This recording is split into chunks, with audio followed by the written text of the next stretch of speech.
In this video, we're going to talk about the two types of problems that we only deal with in math, and those are equations and expressions. That is it. Understanding which one you have is key. Let's first deal with PEMDAS. Everyone knows, please excuse my dumbass sister, or please excuse my dear Aunt Sally. These steps are used when we are simplifying an expression. And again, what is an expression? When there is no equal sign. All we can do is simplify it, and we get like terms at the end. There is nothing else we can do. We cannot solve for a variable. It will feel unfinished, but that is all we can do. That is it. You can only simplify. We cannot solve. So PEMDAS deals with an expression.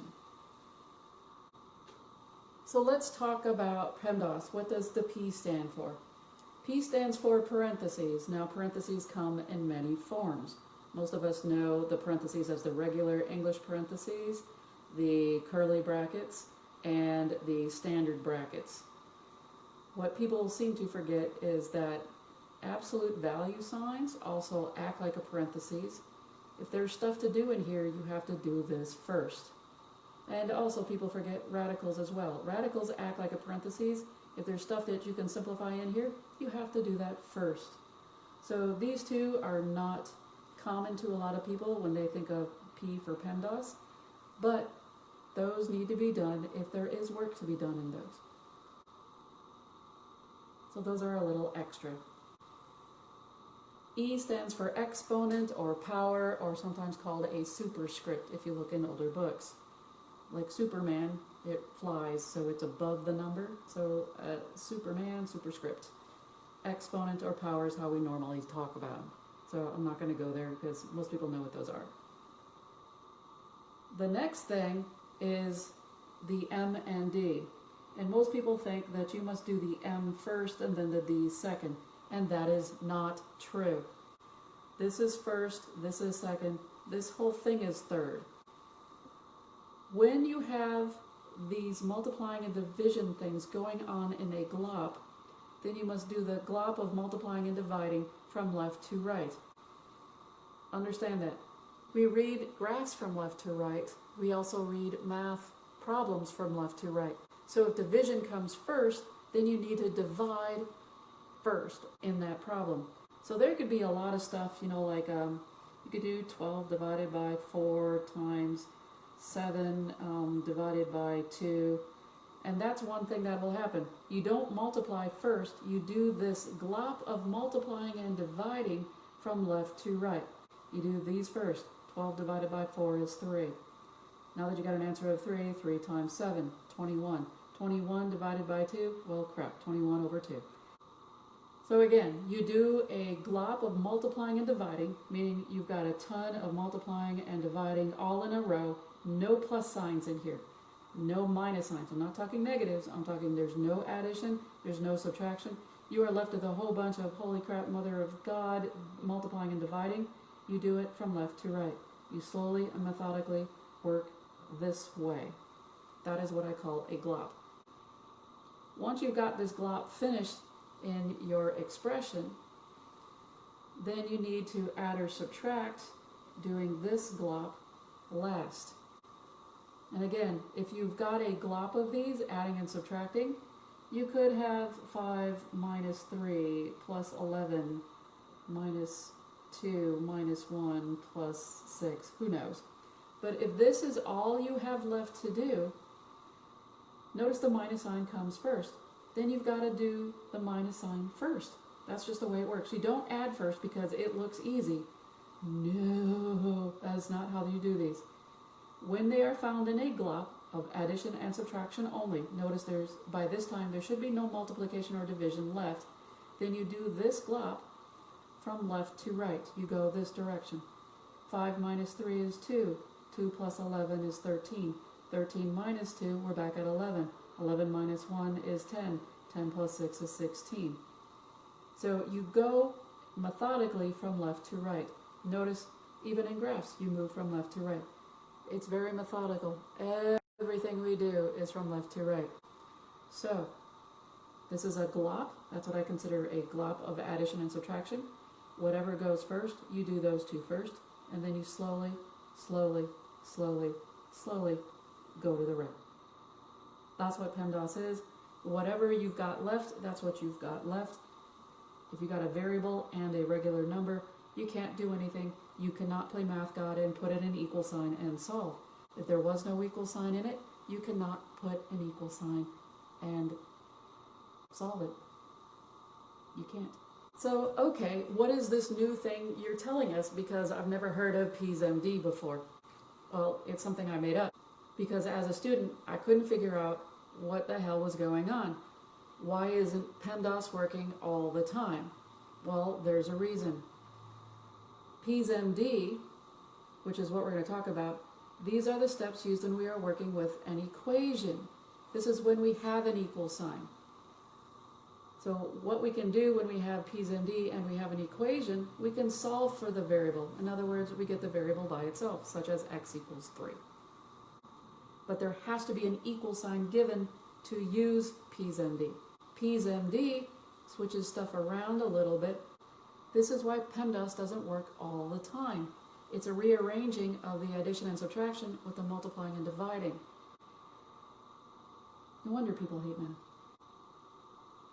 So let's look at this. Our very first step is always the P, parentheses. Again, regular English set of parentheses, curly brackets, standard brackets, absolute value, and radicals still remain part of the parentheses.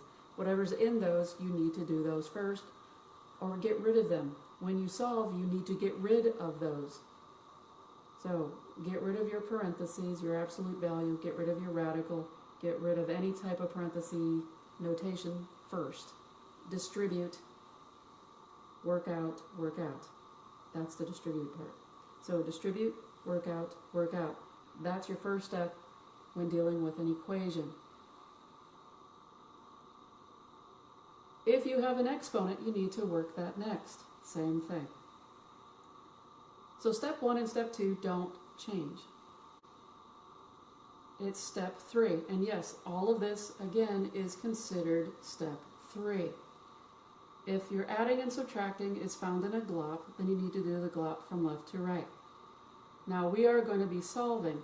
So once you are done with the glop on the left, simplifying, and done with the glop on the right and simplifying, or adding your like terms and subtracting your like terms, then what you need to do is slowly get your variable by itself. So you're going to add or subtract to get your variable by itself. Once you have adding and subtracting done, you should be left with only a multiplication or a division to do as your last step. So in this case, I call it a glop because it depends upon what type of problem you are given, because problems can become really gnarly. But this is your step 4. You're going to multiply or divide as your last step. So understand it. Either it's going to be multiplying, it's going to be dividing, or it could be a little weird thing going on in here. Multiply or divide is always your last when dealing with an equation. Let's do some examples. Here's an example. First off, this is using PEASMD. And the reason you're using PEASMD is because it has an equal sign. The equal sign means we're going to have to solve for the variable. In this case, the variable is b. As we know, we want to get rid of the parentheses, so we are going to distribute. The 5 is going to go to the b, and the 5, meaning multiply, and the 5 is going to go to the 3, again meaning multiply. I have 5 times b. Since b was in parentheses, I kept the parentheses around it so you could see it. Plus, drop down the plus sign. We have the 5 times the 3. Again, the 3 was in parentheses. And that's still equal to 17b because there's nothing to do on the right-hand side. 5b plus, now 5 times 3 is 15. So 5b plus 15 equals 17b. All right, are there any exponents? No. On the left, are there any like terms? No. On the right, are there any like terms? No, we are completely done. So once we're done with completely finishing the right and completely finishing the left, the next thing that I'm going to do is add or subtract. And what do I mean by that? This b, this 17b, is all by itself. I have variables on both sides. The idea is to slowly shrink this problem so that there is one variable in the entire problem. Like Highlander says, in the end there will be only one. In here we have a b on one side and a b on the other. I want the b's and I want to gather them all on one side. Since there is only one b on the right, then I'm going to move this 5b to the right hand side. That means that I'm going to subtract b. Why am I subtracting 5b? Well, this is a positive 5b. When I move it to the opposite side of the problem, I'm going to use the opposite sign. So if this is a 5b, I'm going to have a minus 5b. 5b minus 5b is 0. On the left-hand side, I have 15 is equal to 17 minus 5 is 12. So I have 15 is equal to 12b. So notice that I added or subtracted to slowly get my variable by itself. Rewriting it, I have 15 equals 12b. You do not have to rewrite it. You can just follow along or do it however it is you want to do it if you're following this video. I need to get this b by itself. Notice that I no longer have addition or subtraction going on. The reason why is because that's all done. This is 12 times b. I am now into my step 4, which is to multiply or divide. If this is 12 times b, and I want to move it to the opposite side, well, the opposite of multiplying is to divide. So I'm going to divide by 12 on both sides. 12 divided by 12 is 1. So I have 15 over 12 is now equal to, if you want to say 1b, that's fine. There's an imaginary 1 in front of here. Where do I go from here? Well, I have a fraction, and I know that both of these have a 3 in common. So what I'm going to do is I'm going to rewrite 15 as 5 times 3. So I'm breaking these numbers down. And 12 is 3 times 4. The top has a 3, and the bottom has a 3. 3 over 3 forms a 1. So I'm reducing this fraction, and I am left with the 5 in the numerator and the 4 in the denominator. Therefore, we solved for b. b is 5 over 4. We got a new problem here.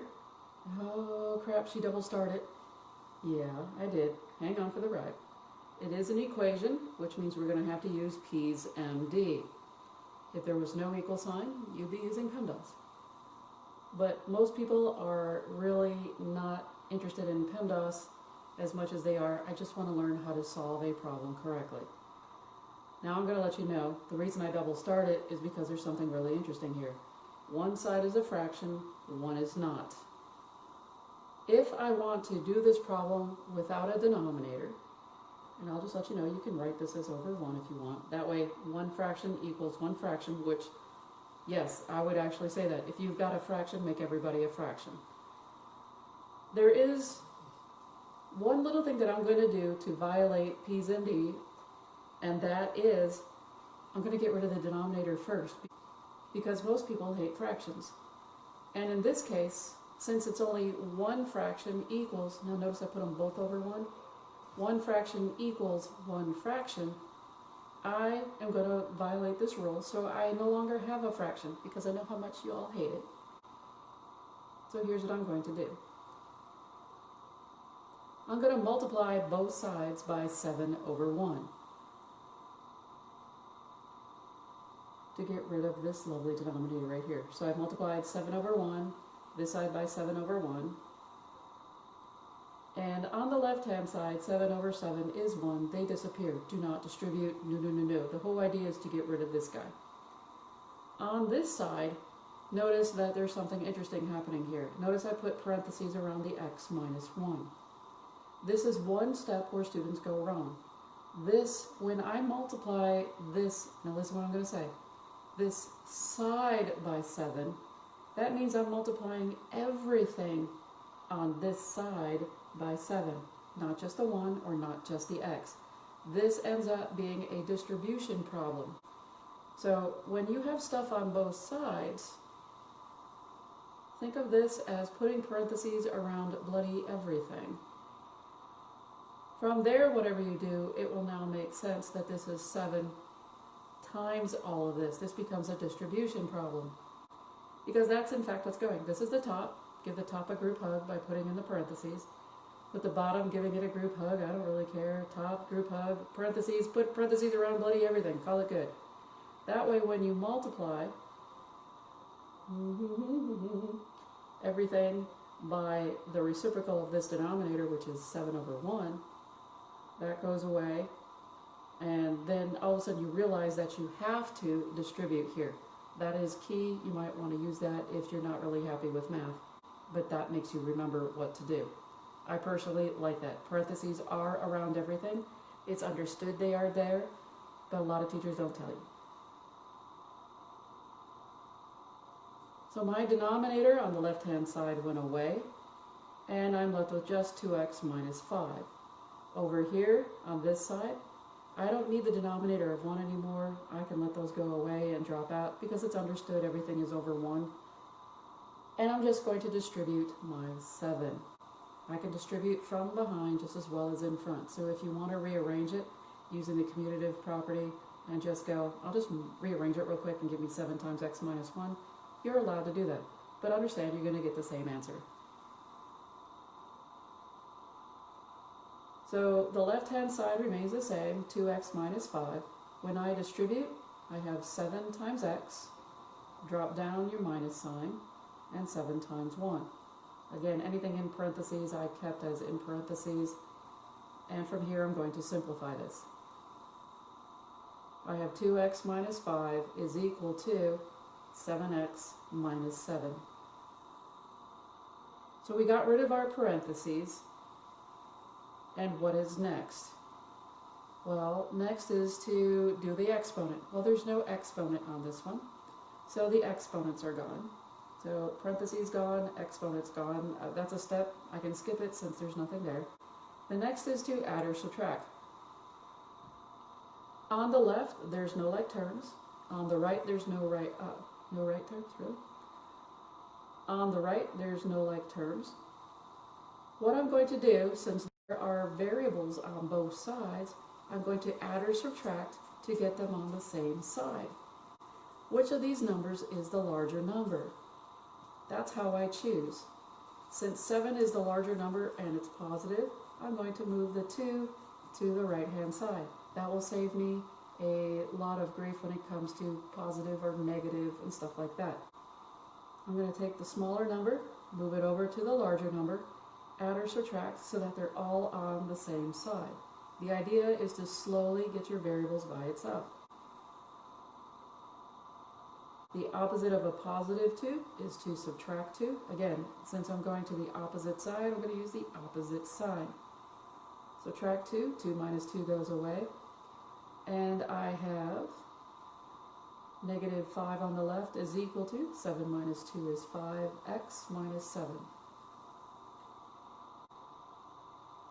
Alright, am I done adding or subtracting? No, I've got this variable here in its entirety. I'm going to include the 5 with it. I need this 5x. I need this 5x by itself. I need to get rid of this 7.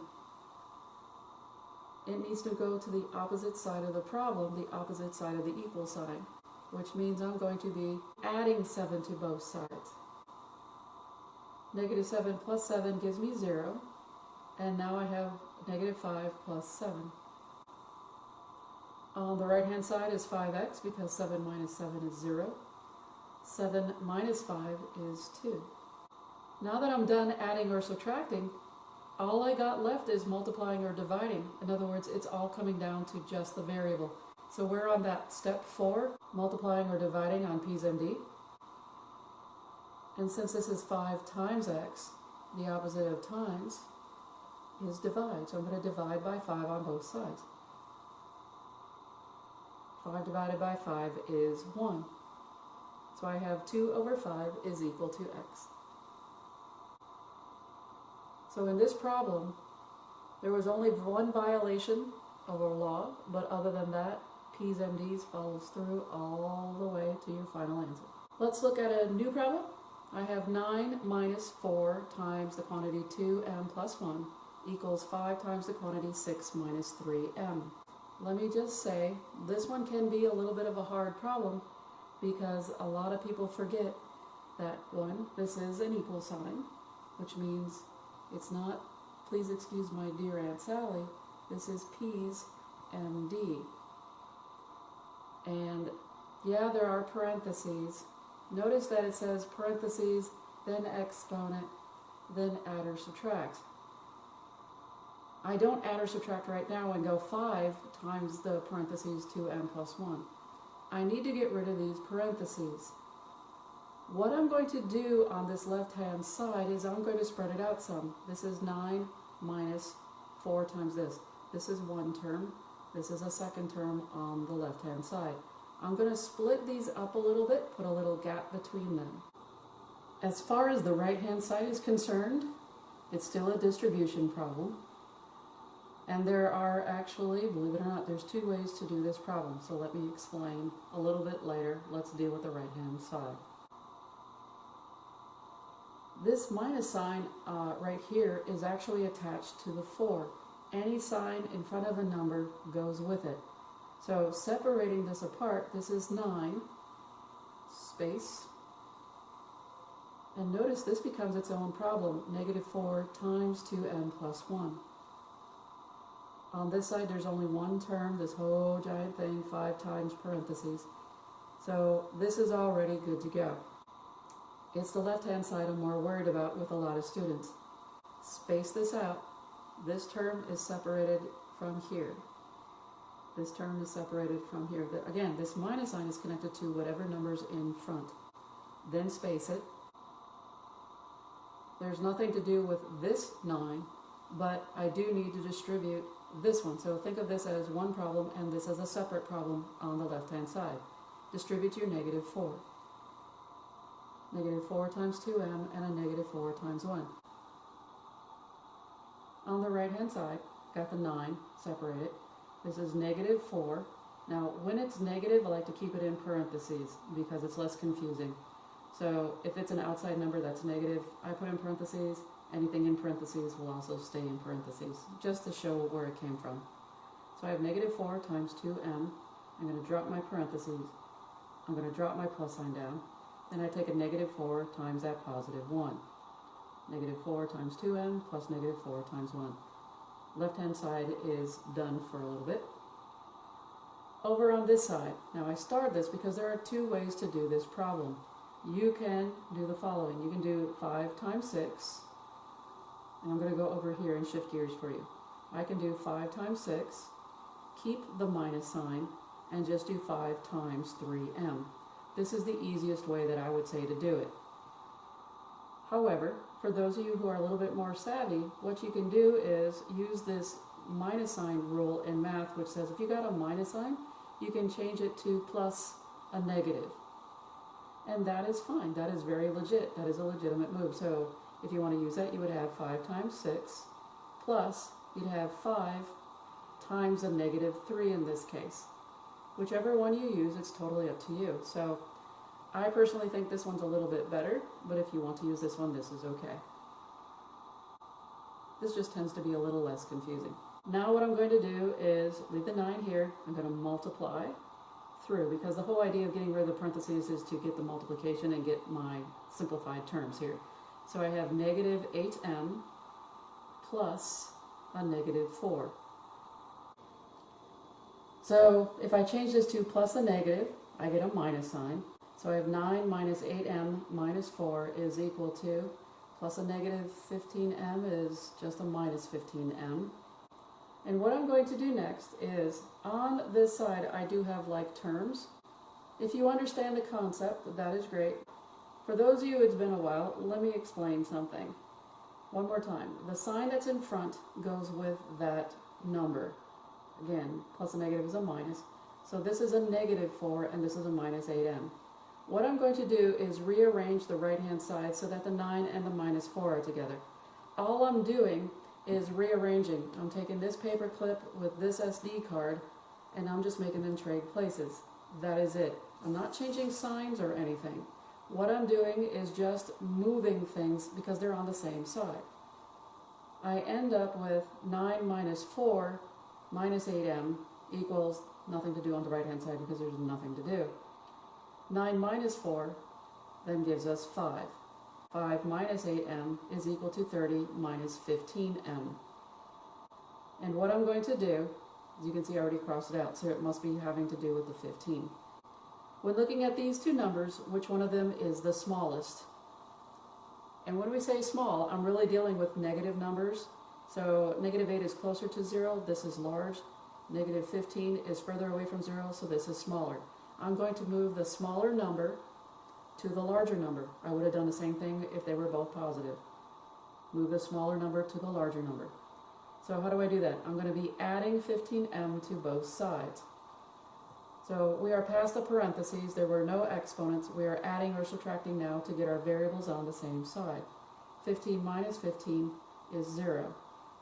15 minus 8 gives us 7. So I have 5 plus 7m equals 30. I need to get this 7m by itself, so that means I'm not done adding or subtracting. If this is a positive 5 and I want to move it to the other side, I'm going to subtract 5.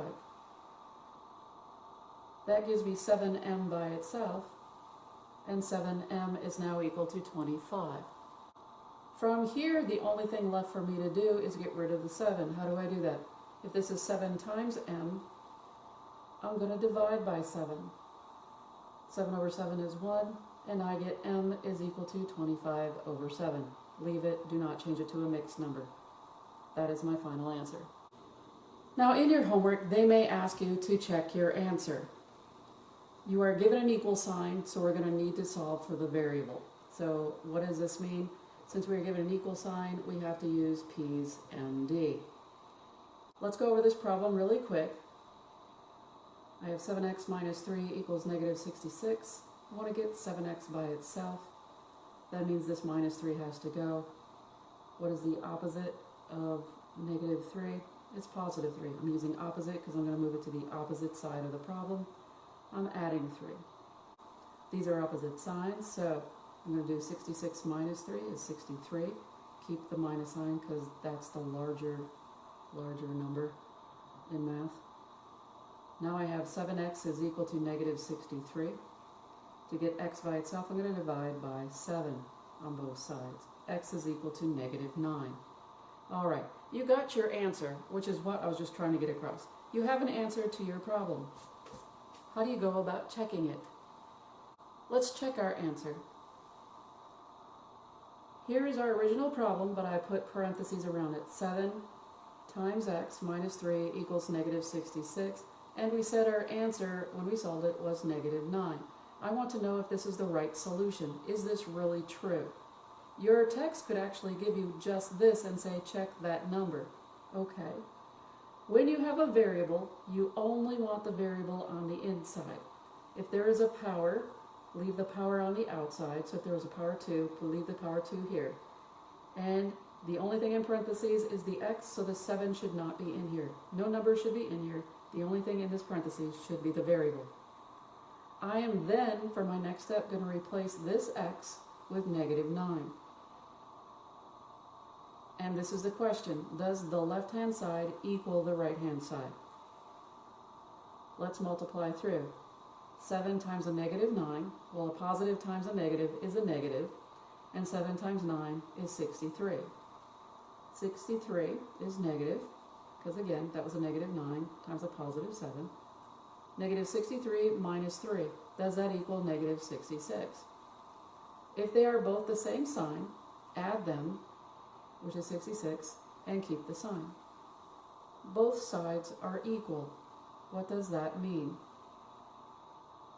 Well, yes, we know that that's true. So what does that tell us? It tells us that negative 9 is, in fact, the true answer.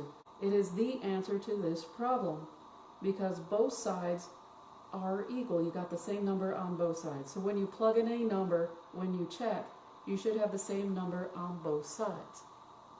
If you don't, then the number that you found or the number you were given is not the correct answer. So if different numbers here, different answer, or you may have screwed up somewhere in here. But either way, check to make sure that you did it right when you put in your number. If in fact that these are different numbers, then the answer you found or the answer they gave you did not work and it's false. So that is not the true answer to that problem. Again, check. When you do check, you want the same number on both sides. If you do, that number that you found is the correct answer.